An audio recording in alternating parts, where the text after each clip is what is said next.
Hey, what happened to all my footage in the ARC video? What footage?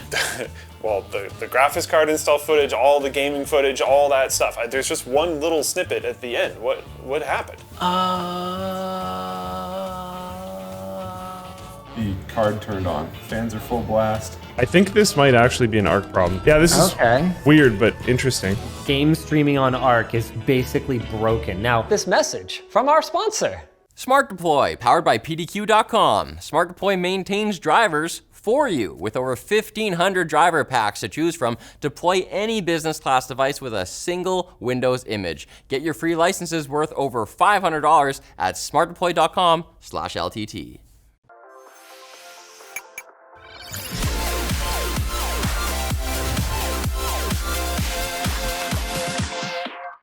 When Linus switched his personal gaming rig to use an ARC, he had the problem of not having the properly sized power connectors. Well, that happened to me too. I had two solid 8-pin connectors for an 8 and 6-pin graphics card.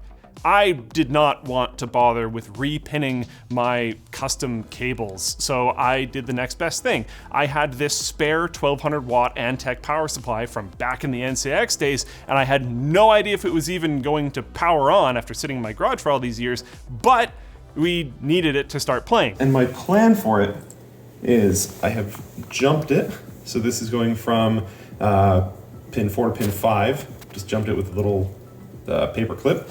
And I'm going to plug in this guy just into the graphics card because I am too sick and too lazy to undo all of my power runs right now. I don't want to completely swap the power supply. It worked! And I don't care if it's janky, I love it, it's mine, and you can't take it from me, not even if the PSU was clearly stolen from work. Time to game! Almost. Linus wasn't quite ready yet, so I installed my drivers and started poking at Intel Arc Control, their first-party graphics card companion app thing. What a nightmare. If I click away from it, it just closes. It didn't go anywhere. It's not accessible. It just closes. UI elements behind the translucent parts of the window would still like highlight and interact with your mouse even though you couldn't actually select them. And you can't drag the window around? What? Why? Oh, of course. It's an overlay. At all points in time. For no reason. Neither NVIDIA nor AMD are using just an overlay. GeForce Experience and Radeon Adrenaline both have full applications that can run in the background and just be moved around the screen if you want. Why would you start with just an overlay? I actually hate it so much. And that's not just it. The driver page is just a hyperlinked picture taking you to Intel's download page. What? You can't update it through the app? That's like the whole reason people install GeForce Experience. Performance monitoring is wacky because it doesn't run in the background. Highlights only work in supported games, and not that many of them, to be clear. And the in-game overlay just stays up all the time, regardless of what's open. And there's no history if you close the main overlay. The in-game overlay doesn't record things, it just shows it in real time. Whoa! Whatever, it's fine. Nobody gets it right the first time. Let's just focus on the game experience, Luke. Come on. Okay, the first one we tried was Halo Infinite. And honestly, for the most part, it ran pretty well. FPS dropped for a few seconds? Oh, interesting. I'm still at 0 dropped frames. Someone in chat, LMAO just bought the A770. But I did start getting some weird anomalies. Massive blooming in both the menus and the loading screens, but once we got into a match, it cleared up. Maybe this was Halo, maybe Arc, hard to tell, both feel kinda janky sometimes. Either way, weird, but nothing game-breaking. Performance was okay. It seemed like a steady 60 plus FPS in the match we played, and I personally didn't really have any issues. So we hopped over to Anno 1800 to see if we could figure it out. It looks like game streaming on ARC is basically broken. Now, I'm not using the AV1 encoder, right? So maybe the AV1 encoder would do a better job, but because it's not supported on major streaming platforms like, say, for example, Twitch yet, There's no real purpose for it yet. This whole time, I was encoding through X264 on my CPU, and everything was perfectly fine. No drop frames, great quality stream, performance was alright, but Linus was streaming with H264 on his GPU, and it was causing all sorts of problems. My GPU encoding just outright crashed, so I'm back with CPU encoding. Who would have thought that the best pairing for an Intel GPU is an AMD CPU with lots of cores? Yeah, this is not running too great. And it kept just actually completely cutting out pretty much the whole time. But the game was still playable for me at least. I panned around some open water and Arctic towns, then checked out a much fuller and complete city with a ton of stuff going on, and it was totally fine. It feels fine now, guys. Like 100% it feels fine. So we moved on to Untitled Goose Game, which we played through Steam Remote Play. Just like you should consider moving on from YouTube to Floatplane, where we've got plenty of exclusives and behind-the-scenes content. Things went perfectly fine with our squawking geese for the first little bit, until my game started turning into an awful watercolor painting. My screen is like messed up.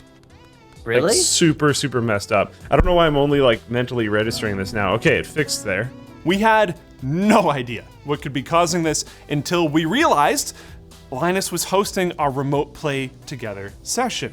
The best part about all of this was when we checked advanced settings and it said encoding was enabled on NVIDIA, AMD, and Intel iGPU because it hadn't been updated for Arc yet.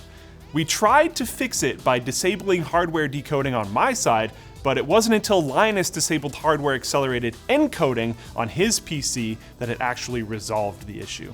I then hosted a game of Ultimate Chicken Horse through Remote Play so we could make sure it wasn't just Linus, and This is remote play together, but we're not using Steam. We're using PowerPoint. if you just want a game on Arc with no streaming of any kind, then yeah, so far it works. We had one issue in Disk Jam where the game wouldn't go past 720p, leaving us stuck in a resolution much older than the game itself, but the performance was pretty okay in the games we tried, as long as it wasn't over remote play. Since then, I've tried out Call of Duty Modern Warfare 2, Anno 1800, Assassin's Creed Odyssey, Inscription, Slay the Spire, and quite a few other games, and had no major issues that other people didn't also have. It sort of felt like I was having more total issues than I feel like I would have had if I was on my previous Titan RTX, but there was no way to really prove that, and in general, everything ran pretty okay.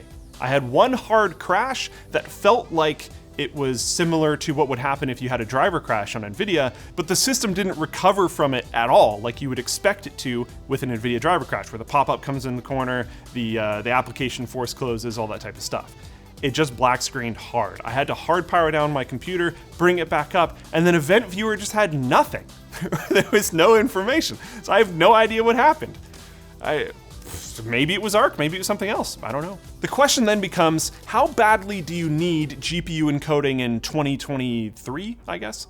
This is a $350 graphics card, and right now you can get an RTX 3060 for about the same price, and the RX 6650 XT is cheaper at a little over $300. And both of these cards have significantly better hardware encoding, at least right now. Arc boasts major AV1 performance, which looks, as of right now, to be the future of encoding. So that's great, right? And OBS can encode it now, right? Wrong.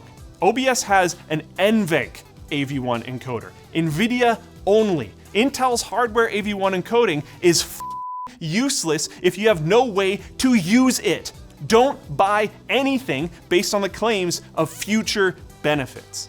But all of that being said, the challenge isn't over yet. Maybe there's some light at the end of this poorly encoded tunnel.